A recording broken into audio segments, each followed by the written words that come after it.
This is North Pod, a North Melbourne fan podcast, hosted by Jason Hunt. Larkey! Stephenson with his own move. Carrington. North are in front! Hello and welcome back to North Pod. And this is episode 50. My 50th episode, and it is obviously not an ideal game to be recording afterwards, but look, we are North Melbourne supporters, so this is what we've signed up for, unfortunately, for the short, medium, long term, whatever it might be. It's hard to believe that this is my 50th episode and we still only have one official AFL win in that time.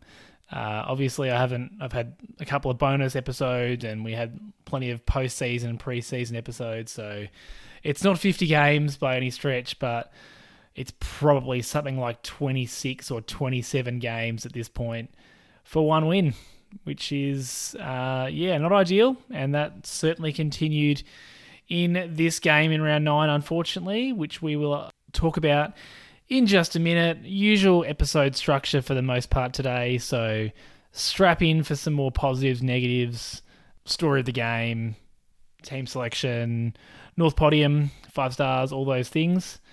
Let's start with team selection. And unfortunately, Jai Simpkin didn't quite make it for the match against the Suns. A little bit injured, so he's an out.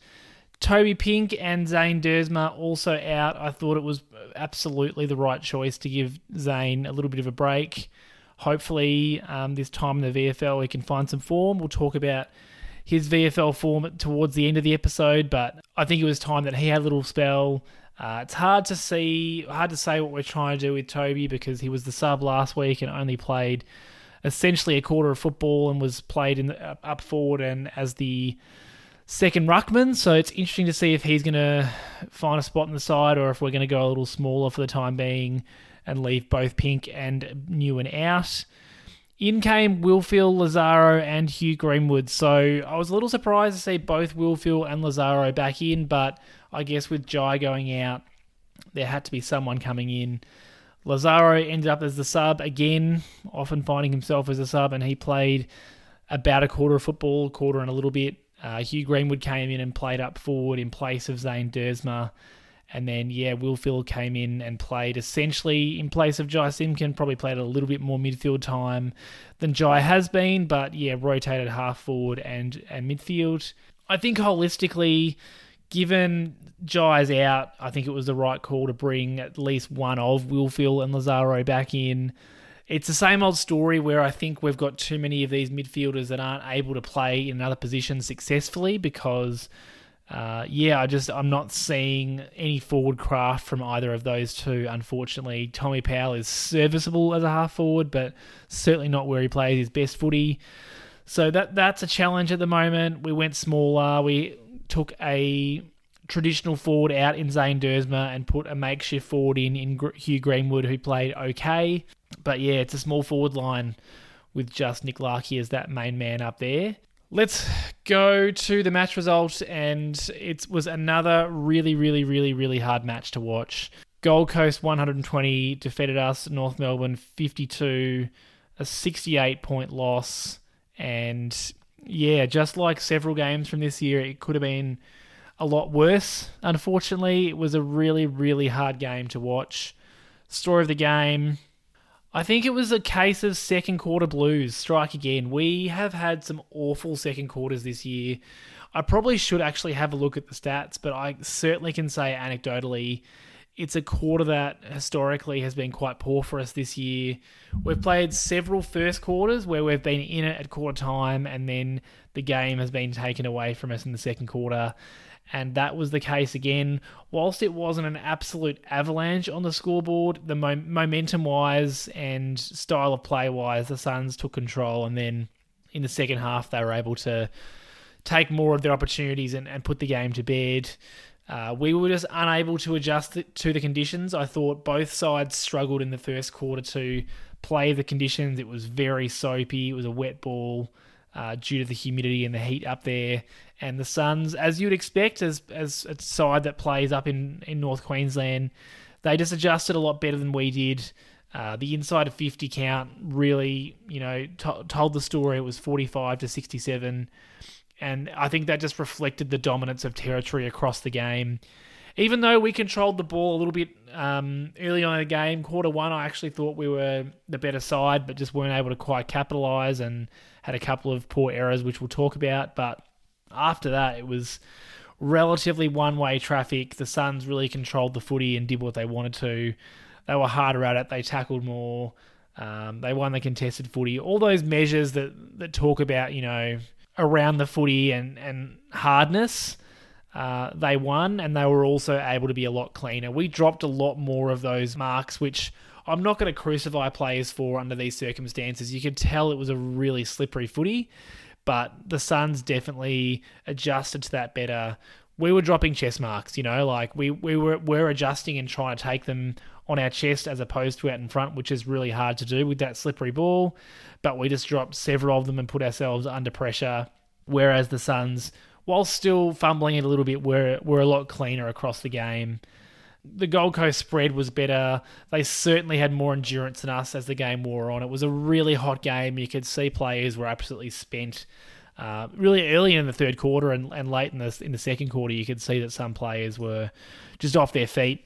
As some commentators would say, they're just not running on top of the ground, which is one of those sayings which I've just never understood or got behind. I think the fact that fatigue set in so quickly and so harshly meant that no one was ever going to come from behind in this game.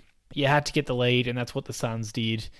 And I'd say from halftime we were absolutely cooked. There was no coming back, and unfortunately that has put us to the sword rather than letting off on us.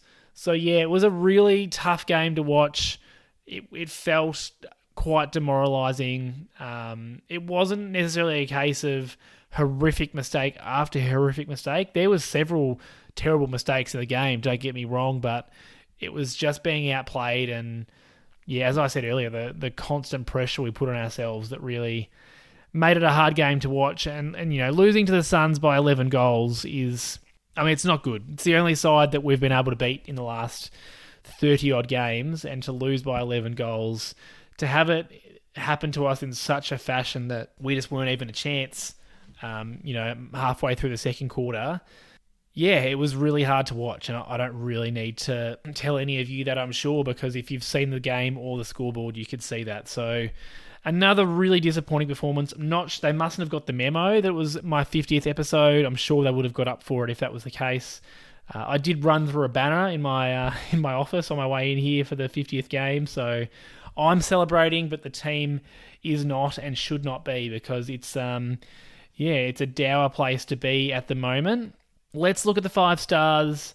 It was one of those games where I found it hard to find 4 players that I thought were definitely worthy of votes. So I'm sure this will be one where I put out the votes on social media and get some feedback about how could this player possibly get a vote or two. But look, these are the 4 best players that I thought for us. I think the top 2 it was hard to pick between, but I've gone with Charlie Comben for the 4 votes. 13 disposals, 9 marks, 3 of them contested, a couple of tackles, 10 intercepts, 8 1%ers, which obviously includes a lot of spoils. And yeah, I just thought in a game where the ball spent so much time in our defence and in really tricky conditions for a defender to mark it, Charlie was just fantastic, particularly early. Jed Walter, who was playing on, found his way into the game a little bit later on, but I think if Chom wasn't playing, it's a much bigger margin just because of the way he was able to intercept early on. Disposed of it pretty accurately. Wasn't one of those games where he made a couple of mistakes by hand or foot. I thought he was clean enough. Safe, but clean enough. We're not asking him to do the dangerous things on the way out. And those contested marks in these conditions, super invaluable. We've talked about it a couple of times.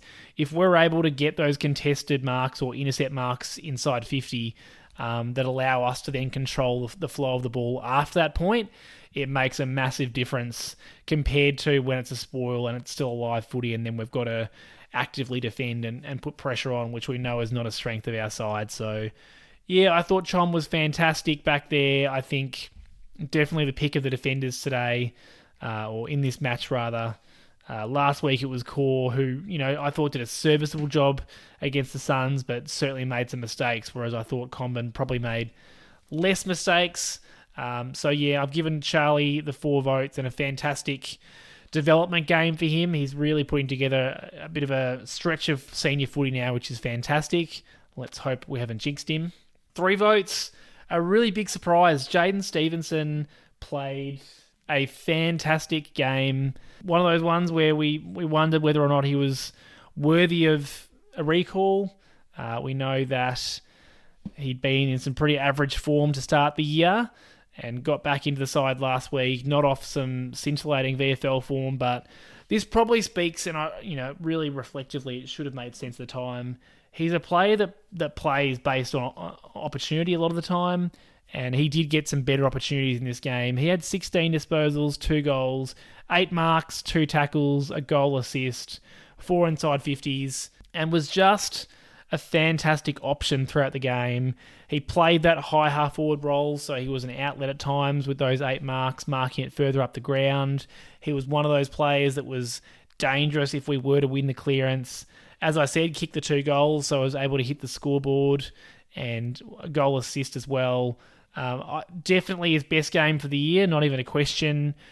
Probably more so the fact that he's had a pretty bad game, pretty bad season is what that speaks to. But if he could produce 80% of this every week, I think the fans would be stoked.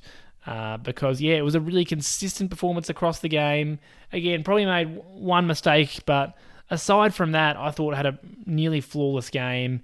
And, we need he and another half forward or two to be producing games like this on the regular. And if we could get a couple of the half forwards playing like this alongside Larkey, I think it's a different story up forward. But unfortunately, between him and Dersma and Paul Curtis and the midfielders that rest up there, we've really struggled to have more than one forward line player be able to do this in a game. So, a sneaky good game by Stephenson. Certainly not what I was expecting based on his form from earlier in the year, but we know that he's got talent. So it was fantastic that he was able to convert that talent into output against the Suns. It's a shame that he didn't have many mates with him on the day, but a fantastic game from Jaden. 3 votes I've given to Luke Davies-Uniacke, 80 LDU.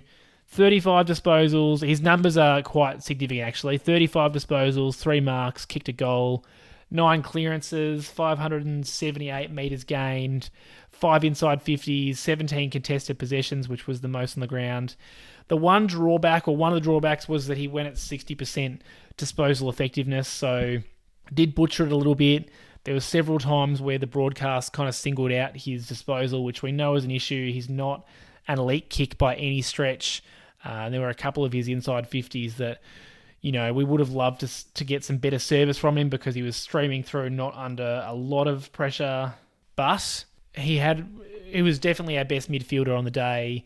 He had a lot of impact. We know that defensively that can be an area that he's not as strong at times. That being said, at the very end of the first quarter, he had the smother that should have resulted in our second goal for the quarter, if not for the siren. So, I think he did a little bit of everything. He was consistent with his effort across the game. Would we like to see a little bit more from him in terms of lowering his eyes and working on his kicking on the run? Absolutely.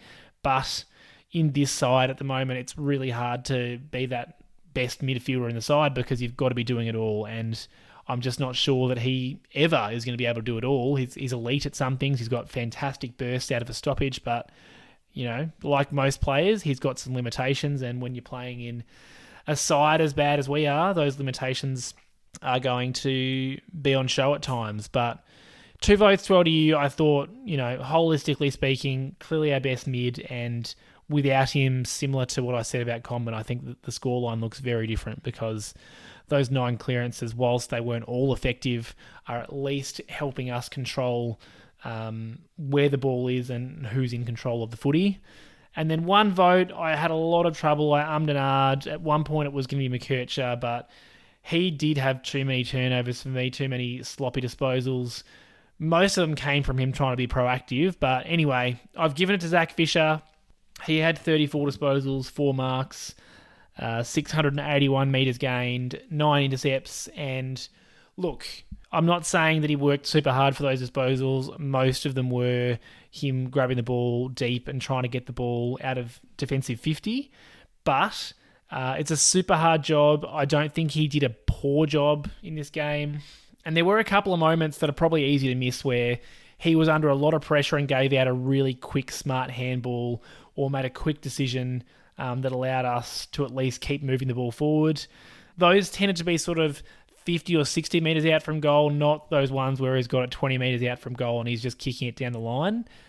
So, look, I'd encourage you to at least acknowledge, if you're sitting there going, Zach Fisher was awful, look, I get it. As I said, I struggled to give a one vote, but I do think that there were some fantastic times where it would be really easy to miss his fantastic disposal with his quick hands. It's the sort of thing that can go easily missed. It's the sort of thing that we see from Sheasel when he's been playing as a permanent defender as well, just made some really classy decisions off half-back. So, look, when you're getting that much of the ball and you're gaining that many metres in a game where we weren't gaining many metres and in a game where you weren't provided with a lot of options to kick to, I think Fisher did the best that he could. Now that Sheasel's moved out of that permanent defensive role, I think that Fisher and McKay are being asked to do a little bit more. And it's a challenge for both of them. It's really hard for them to hit targets coming out of defensive 50, but I thought Fisher did okay. And McKay also tried his best. I thought Tommy Powell was close, but was a little sloppy with his disposal at times. Bailey Scott, Harry Sheasel, and George Wardlaw were all okay, but not really vote-worthy games for mine. So 4 to Comben, 3 to Stevo, 2 to LDU, 1 to Zach Fisher. And in terms of the best opposition player, I've split it again because I love sitting on the fence. Those halfbacks, McAndrew and Closey, either of them I think were worth the votes. McAndrew had 22 disposals, 10 marks, and three of those were contested. Or you could go with Closey. He had 23 disposals, kicked 2 goals, 6 marks. And the two of them just killed us off halfback.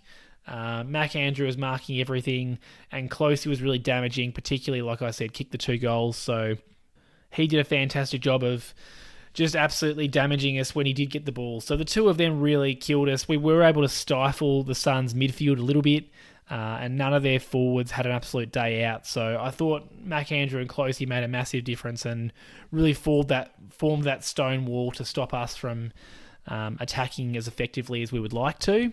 In terms of who's on the North podium, not a lot of change. Harry Sheasel's still up on top on 18 votes. Tristan Xerri, 14. And LDU's moved into third position on 11 votes. Then Powell, McKay, and Curtis sitting closely behind. So LDU's moved into the bronze medal position on the podium, but aside from that, Sheasel and Xerri staying up there. And another week with Sheasel not in the votes. So, like I said last week, I think the fact that we're playing him in some different positions is going to be good for us long term, even if we are getting a little bit less out of him than we would have when he's playing that deeper defensive role. Before I jump into the positives and negatives, just my usual call out, please share the podcast out, North Pod, with any North Melbourne fans you know. Help me get the word out there. I do want to give a big thanks to Matt Purcell. I hope I'm saying your name right. He really helped sharing the pod out in the last week or so. He's one of those new listeners that's let everyone know that he knows about the podcast, so I really appreciate it, and I would love it if as many of my listeners could do the same. Please subscribe on your chosen podcast service. Leave me a review if you can. It makes a big difference. And get involved with my social media accounts at NorthPod Show, all the regular socials. I've also got a couple of coffee buys to thank from this week. So thank you to Peter D. Flaherty for the coffee. Thank you to Brownie for the coffee. And thank you, David Bailey, for the 5 coffees. As we know, I will be buying some Cokes, some vanilla Cokes with that, as I am not a coffee drinker. But I do really appreciate all of the support, whether that's just through listening and using your ears, or if it is buying me a coffee. I love this North Pod community. I think it's fantastic to engage with like-minded fans, and I know there's plenty of other North Melbourne podcasts out there that you could be listening to, and I would encourage you to listen to. I just hope that you're able to find a podcast where you can resonate somewhat with the other people in that community, and I certainly resonate with the North Pod listeners. So thank you again so much for the support on this 50th episode. It means a lot to me. So thank you to everyone who has been listening and supporting. Let us go into the negatives and positives. I have to start with the biggest negative, and that is Jared Healy commentating. I have mentioned this before. I feel like we've had a pretty decent run without Jared commentating, or at least the games I've been watching on TV. I've probably been to about half the games this year, so obviously I'm not sure if Jared may have been commentating some of those. I haven't heard him much this year commentating North Melbourne games. Nothing's changed. He is still the most negative, closed-minded commentator I think out there. I respect the fact that he's a Brownlow medalist. I respect the fact that I'm sure he was a wonderful footballer. He played before my time. But I just can't cop him as a commentator. And there was an audible groan coming out of my house when I realised that he was commentating. I really enjoyed Dermot Brereton. I think he's super positive. I think he's a great advocate for the players. So I was pleased to hear him, but good grief, it's hard to watch. So it was particularly disheartening having to watch North Melbourne get spanked by 11 goals and having to listen to Jared complain and just moan about it. I'm sure he was saying some of what he was saying was correct, to be fair, but there's just something about the way that he says it. I think it's the way that he talks as though, you know, the players owe him something when it's just his job to talk about what's happening in the game. He also loves the pressure rating, which I am certain he could not explain what that pressure rating actually means. Anyway, so that's my big negative. Jared Healy was commentating. It did make me want to switch off. I didn't, so I guess I've only got myself to blame there, but I wouldn't blame anyone who did. He's the only commentator that I absolutely can't stand. Anyway, I'll keep trying to move on, and I keep getting stuck in my Jared Healy hate. Let's look at the actual negatives. I mean, I mentioned it earlier. Some of our turnovers were absolute coach killers, and in the first quarter, when we were playing quite well, holistically speaking, we had control of the ball, we were taking uncontested marks. In that quarter, the two Suns goals came from some horrible turnovers from us. They're just the sort of thing that I think really is probably the first thing that we need to eliminate from our game. LDU had one where he kicked it inboard and must have missed his target by 10 or 15 metres. The Suns then took it, and then through one of the worst passages of play you'll ever see, were able to kick a goal. Most of that was due to the sloppy conditions, but it was just missed handball to fumble to missed handball, but in that circa 2018 Tigers way, they were able to move the ball forward and eventually kick a goal. And similarly, McKay, different spot in the ground, but he butchered one coming out of defence that got turned over and went straight over his head for a goal. And they were the two that the Suns scored in the first quarter. So if we were able to eliminate those absolute clangers from our game, you know, we go into quarter time a goal up. We would have been even further up if Paul Curtis had just kicked the ball about 3 seconds earlier instead of running into an open goal. We've just really got to work on the little things, because I'm certain that Curtis would have known that there wasn't much time left in the quarter. He could have kicked it earlier. He may have still been too late, like who knows, because it was so touch and go. But just the lack of awareness there, it's the small things, you know. It's not something that you'd be crucified for, but something that we can do better. Similar thing, Aiden Core at the start of the third quarter gave away a deliberate out of bounds, which gifted the Suns a goal. And again, it's just something that, you know, there's 4 things that would have us 4 goals closer, because we would have not conceded 3 and we would have scored 1 ourselves. As a senior player, Core doesn't get the pass that, say, McKay or Curtis do. He definitely needed to disguise what he was doing a little better. He essentially tapped the ball straight out of bounds deep in the pocket, and it was never going to be anything other than deliberate, or as we now call it, insufficient intent. So yeah, we've just got to really try our best to eliminate those clangers, because they all add up, and they're a big part of just this absolute deflating feeling that we have as North Melbourne fans every time we watch, because we'll do all this hard work, we'll get the ball in a good area, or we'll have the right intent, and then LDU hits a Suns player on the chest all alone in the middle of the ground, who can then just run up for a goal. So errors, clangers, nothing new there. Next thing, probably the first game for the year where I think we've definitely lost the ruck battle. We've had a couple where it's been pretty even, but I think Xerri was definitely beaten by Jared Witts in this one. And that just contributed to our midfield battle following that recent form and not being fantastic.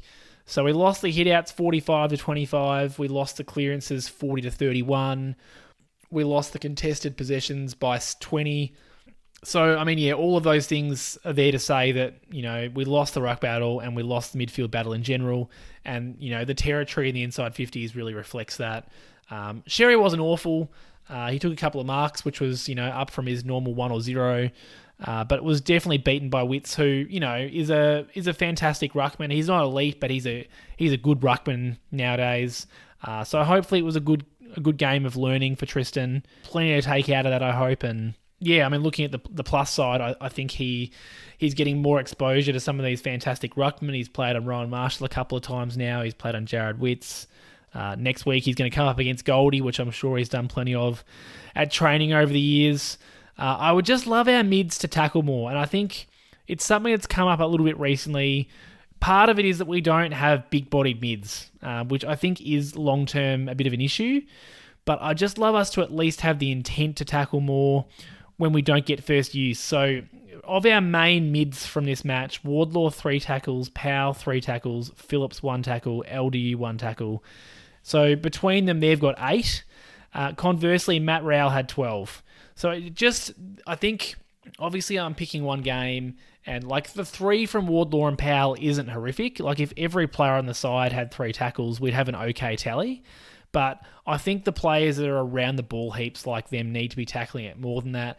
And the fact that Matt Rowell, who's sure, he's an absolute bull, but he had 12. And that's the kind of player that we're kind of hoping that Wardlaw becomes, or is a similar archetype too. So we do need to work on, if we're not getting first use from Tristan, or if the ball's being sharked by the opposition midfielders, I think we need to see more pressure and physical pressure. And, LDU is a relatively big boy. Wardlaw and Powell and Phillips are learning their craft, but we've got to figure out how to lay more tackles and be in the position to do so, because I think there really is 2 parts to it. A lot of people say that tackling is effort. It is part effort. So absolutely, when the opposition player is there to be tackled, you've just got to go. But there is plenty of technique in tackling. I think I've talked about that before. So I do hope that our mids are working on that, because I don't think it's a surprise to say that our whole ground defense starts with our midfielders tackling and setting up successfully. Midfield battle it's just another loss there, unfortunately. And the final negative, this is an obvious one, but aren't they all? The forward line is a worry. Xerri really struggled for impact and ended up getting subbed off. Curtis had an off night, including, again, another clanger where he dropped a sitter inside 50. Sure, I'll give him a pass. The ball's really slippery. The ball then heads out towards the pocket, and he could have taken possession / paddled it over the line, or even possibly grabbed it and tried to turn. Instead, off balance, he tried to kick it out of midair, and it sailed out of bounds on the full, giving the Gold Coast possession from a free kick. And it's the sort of thing that if we're up by 3 goals, maybe it's a little funny. But when we're getting belted week in, week out, he needs to play the percentages there. Again, I'm being harsh on him because where we are as a club, we can't afford to be doing those kinds of things, to be brutally honest. So, yeah, he had a quiet game. Xerri wasn't impactful. Larkey was a bit inaccurate. He marked pretty well considering the conditions, but kicked 1 goal too and had 1 that was out in the full. As I mentioned earlier, Greenwood was serviceable, but I don't think that he's going to win games of footy for us. He does bring a bit of tackling. One of his tackles won a goal won a kick for Xerri that resulted in his goal. Aside from Stevo, who was great, it was just the other mids were rotating through and not having a whole lot of impact up forward. So if Larkey is our only tool, we've absolutely got to be better at ground level, to state the obvious, and we weren't. So, yeah, I think we'll need to see what it looks like without Dersma for a couple of weeks. I do hope that he gets a couple of weeks in the VFL and we don't just bring him back in straight away. I think it'd be great to build up some more touch back there, but the forward line structure without that extra tool, it's still a concern, and I guess it's a part of our list build that is still a TBA, but it's something that is a real worry in this season because we need to win a game of football at some point. We've lost 9 now, which is our worst start in a long, long time.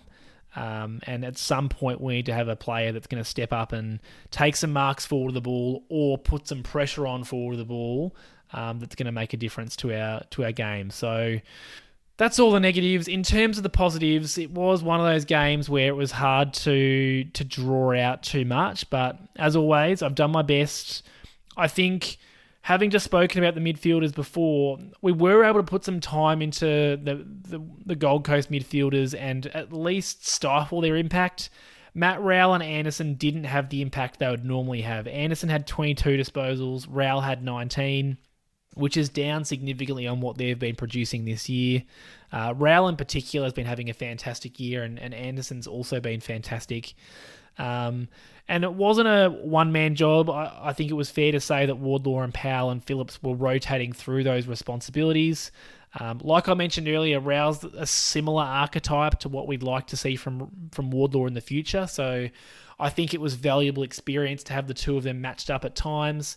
But it wasn't a tagging role as such. There was just clear intent to try and put a body on them at stoppage, try and stop their run and carry where possible. And, it worked to an extent. Anderson in particular found it really hard to work into the game. I think as the game went on, he got better. And it wasn't one of those situations where we've completely shut them out of the game and we weren't trying to do anything with the ball. Powell and Wardlaw had about 20 touches each. I think Phillips was similar. So it wasn't one of those roles where you're trying to absolutely negate them and not worrying about our footy at all. But I just think we stifled them a little bit. Took Miller was pretty good. He was probably their best midfielder, or most impactful at least. But the Gold Coast midfielders didn't dine out. And, again, part of that's probably the conditions. But I think the conditions suited someone like Matt Rowell really well. So I think it was a positive that we were able to spend the time getting to see how these, stars or future stars, depending on how you look at them, how they play. Players like Rowell and Anderson are, a couple of years ahead of our midfielders in terms of their progression. We certainly hope that someone like Powell could become someone like Anderson. As I said, Wardlaw could become the next Rowell. In order to become those players, you have to see how they play, what kind of positions they get themselves into, what do they do at stoppage. And so playing directly on them, I'm thinking and I'm hoping is going to help the development of our mids, even if they weren't able to get on top of them in this particular game. I think the other main positive, as a unit, the backline held up really well. Some moments of madness, understandably. I mentioned Cause earlier on, and he looked absolutely gassed in that second half, but battled hard all night. You could not knock his effort. He looked spent, and I'm sure part of that was his interrupted preseason. Players, I think as fans, all this talk about, interrupted preseason or I didn't get a full preseason, it's really hard to just go, whatever. But all types of players need that preseason. If you're an older player, it's really hard to stay fit. To reach peak fitness, so you need those reps.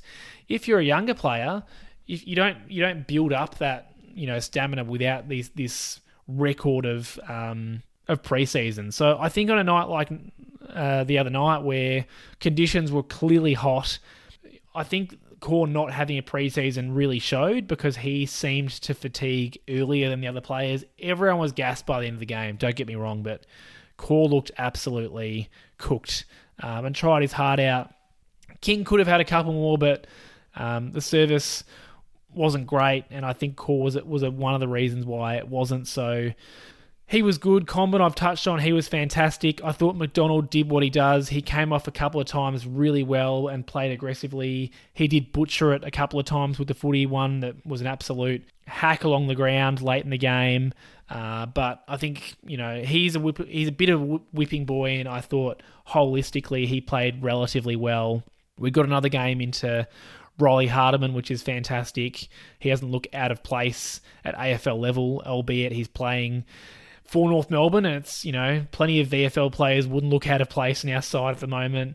Archer played a really good defensive game again. He looked like he'd done an ankle and was going to be subbed, but came good, so it'll be interesting to see if he needs a week or two off to rest the ankle. Sometimes you can roll it and kind of push through before it really swells up, and then once it swells up, you're done for a couple of weeks. So we'll see what happens there, but he battled on, and that allowed us to sub out Xerri instead of Archer, and yeah, he played another solid defensive game. I thought as a unit we defended quite well. There was so much ball coming in, and it was so hard to take intercept marks that you could understand sometimes we looked a little silly and were made to look a little silly, but I do think that system is starting to hold up. So once the ball coming in starts to become a little bit more messy and less of it, and the midfield battle gets evened out, I do think, by season's end, we might have a better understanding of how that's going to work, particularly when we're able to find out, Griffin Logue comes back and Callan Dawson's able to slot back in, and we can kind of see what our quote-unquote best defence looks like for now, at least. I do think there's some positivity to be felt around there. So just despite conceding 100 points again, I think there is some positivity there. The Tigers lost by more than us on the same night, so maybe that'll take a little bit of heat off us. Probably not, because I think most of the talk will be about all their injuries and the reasons for why they got belted. But yeah, the Dogs smashed the Tigers, so I think we need to take that as a positive, because it certainly can't hurt in terms of taking the heat off us. And then the other thing I just thought I'd touch on in positives, in terms of the players that played the game against the Suns, I just thought I'd do a bit of an audit in my head about, who has improved this year on an individual level. Again, from the players that played in this game. So I think Curtis has improved this season. Didn't have a good game, but he's kicking plenty of goals this year, and I think he's improved. Powell, playing in that midfield role most of the time, has definitely improved. Wardlaw has improved. I mean, he didn't play much footy last year, but you can see the improvement in him, particularly last week. Charlie Comben's probably cheating. He's playing a different role, but he's having a lot of impact in his defensive role this year, so I'm going to give it to him. Tristan Xerri's obviously improved, again, with the opportunity, similar to Tommy Powell. He's playing in the role that he should be now. He's the solo ruck and is, for the most part, thriving. I'm going to give McDonald an improvement, but I'm going to caveat that by saying he was really bad last year, and he's not that bad this year. He's not back to the heights that he was playing at in, say, 2020 or 2019. Don't get me wrong, we can ask for more from McDonald, but I do think he's playing some better footy than he was for most of last year. And then I've got two TBAs. I think Archer and Xerri probably just haven't quite played enough footy to see yet. Xerri's first game as a forward in particular was really good. And Jackson Archer's couple of games so far, he's looked good defensively. We probably just need to see a little bit more from them. But if I'm naming all of them, 1, 2, 3, 4, 5, 6, there's 8 players that played in this game that I think have improved under some measure this year. So that's a third of the side, give or take. It's probably easy to sit there and go, we've definitely gone backwards as a side this year from last year, and I think that's true. And I think a big part of that is all of the experience that has gone out of the side. There's obviously some players that are playing the same level of football as well. Like Nick Larkey's playing, give or take, I think the same level of football. LDU is probably the same. He had a really, really fast start last year, but then I think, what we're seeing from him now is what we saw from him from most of last year. Cam Zerha, it would be similar, and we'd certainly like to see more from him.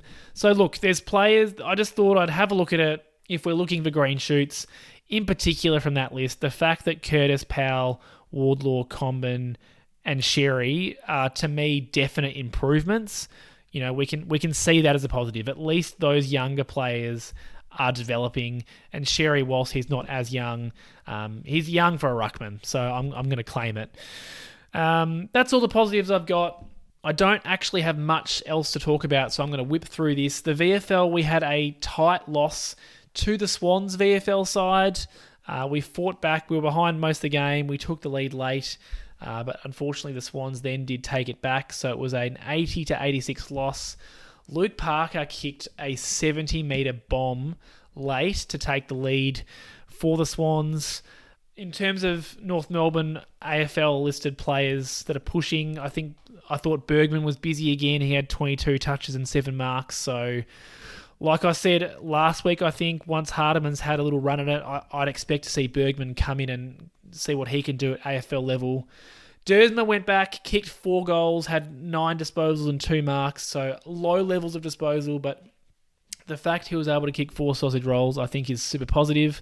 I would like to see him stay there until the bye, personally, and then let's bring him back after the bye, refreshed, and see if he can find some goal scoring and marking form at AFL level again. So fantastic to see that. Ford's a little bit of a confusing one. He had 22 touches and 5 marks. I'm not sure why he's out of the side at the moment. I know that he did get an injury, but then he's been playing in the VFL for the last couple of weeks, so there must be something in his game that the coaching staff would like to see him improve at VFL level, or maybe there's a question mark over his fitness. I'm not too sure, but he was, pretty busy again. Curtis Taylor had a pretty bit part game, 18 disposals, kicked a goal, 5 marks, 4 tackles, so he continues to press his case. I'd still have him currently on my list of players unlikely to be on the list next year, but look, you never know. And Dylan Stephens accumulated okay, 21 disposals, 4 marks, 4 tackles. So, you can see from that, aside from maybe Dersma's 4 goals and Bergman's disposals off half-back, there's no one that is absolutely putting their hand up in a big, big way.